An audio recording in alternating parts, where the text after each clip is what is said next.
Hai, keseimbangan alam. Selamat datang kembali di Alzan Project, tempat kalian belajar kesehatan dari berbagai macam perspektif yang akan selalu menambah wawasan keilmuan kalian dan experience baru dalam mengenal ilmu kesehatan yang ternyata tidak serumit yang kita bayangkan, termasuk pengobatan tradisional. Hari ini kita akan membahas teori yang sangat penting dalam pengobatan tradisional Tiongkok, yaitu konsep Wuxing atau 5 unsur. Teori 5 unsur atau Wuxing ini apa sih? Bagaimana cara penerapannya? Dan apa manfaatnya untuk kita pelajari? Yuk tonton video ini sampai selesai. Salam sehat dari Alzan. Selamat menyaksikan.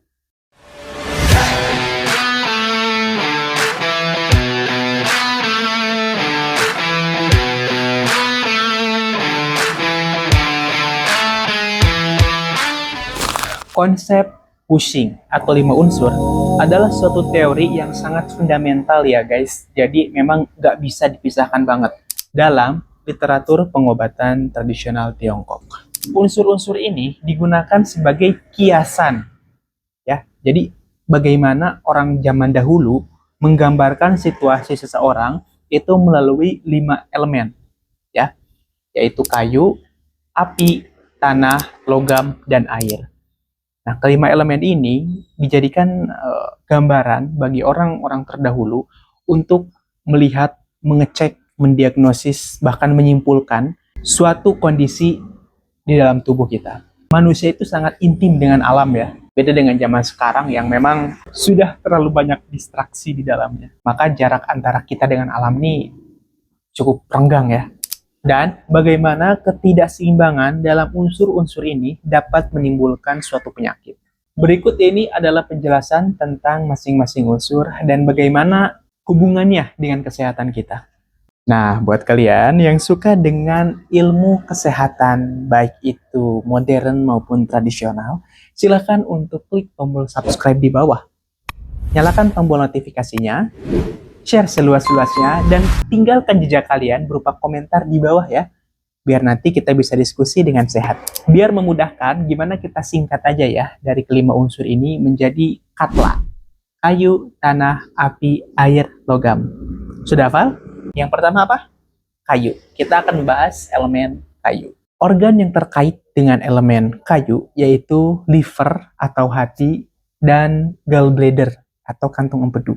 Elemen ini menggambarkan tentang pertumbuhan dan fleksibilitas. Ketidakseimbangan elemen kayu dapat mengakibatkan emosi seperti mudah marah dan stres, serta masalah kesehatan seperti sakit kepala dan gangguan di pencernaan. Jadi, organ hati dan kantung empedu yang dimanifestasikan sebagai elemen kayu atau pohon ini sangat erat dengan emosional. Ketidakseimbangan elemen tersebut juga dapat mengguncang keadaan psikologis kita. Maka hati-hati dengan hati. Yang kedua yaitu api. Organ terkait di elemen api itu cukup banyak ya guys ya.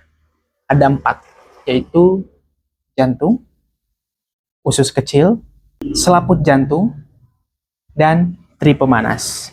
Nah, tri pemanas ini khusus ya. Dia bukan organ yang bisa terlihat oleh mata tapi imajiner.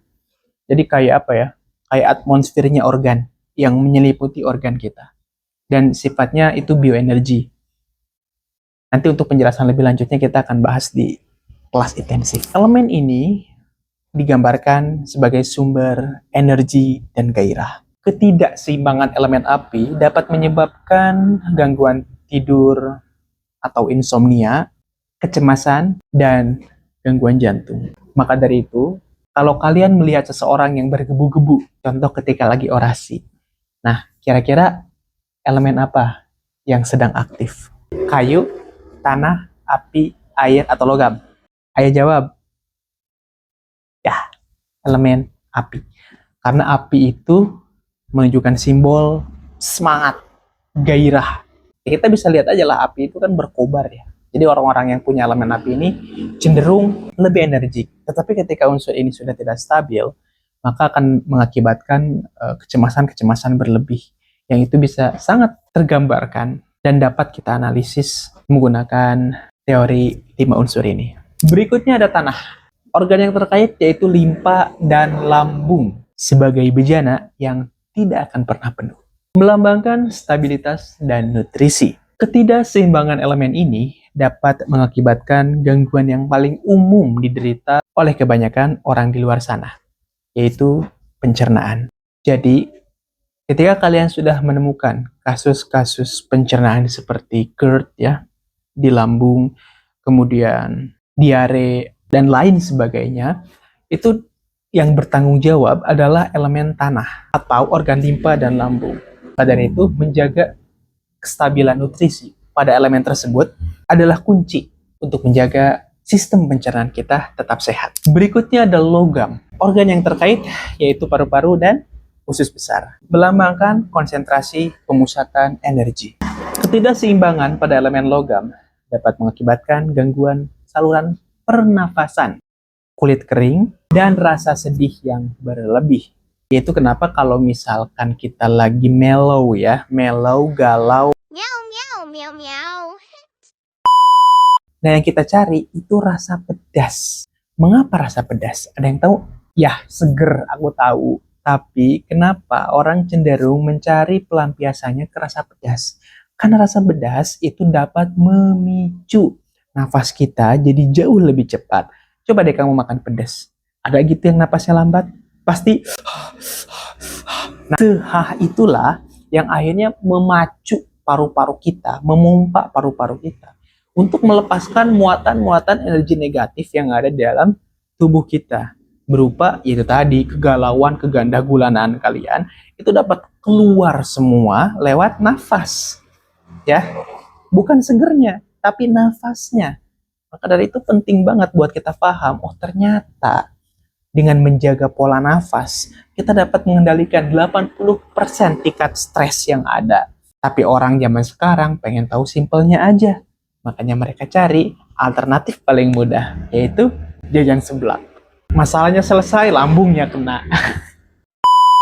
Nah, elemen yang terakhir yaitu air. Dengan organ, ginjal, dan kandung kemih. Elemen ini melambangkan kedamaian dan regenerasi. Ketidakseimbangan pada elemen air dapat mengganggu kesehatan tulang, pendengaran, atau bahkan rasa takut yang berlebih, alias paranoid. Dan ginjal itu punya julukan sebagai Menteri Tenaga Kerja, karena ginjal bertanggung jawab penuh untuk mendistribusikan muatan energi yang ada di dalam tubuh kita. Nah, maka dari itu, mulailah pahami situasi kondisi tubuh kita, seimbangkan semua elemen yang ada, sedia payung sebelum hujan. Nah, langkah-langkah yang perlu kalian siapkan untuk menjaga kelima unsur ini tetap seimbang, yaitu menjaga pola hidup sehat. Ini tidak ada pengecualian ya. Baik untuk kalian ataupun saya, memprioritaskan untuk menjaga pola hidup sehat, itu adalah langkah paling dasar untuk dapat menstabilkan 5 unsur ini. Kayu, api, tanah, air, logam. Yang mewakili semua organ di dalam tubuh kita. Maka dari itu, kesimpulannya, keseimbangan adalah segalanya. Dengan menstabilkan kelima unsur tersebut, kita akan menjadi manusia paling sehat. Maka dari itu, tanpa tunggu lama lagi, aku akan melanjutkan challenge Break the Limit. Let's go!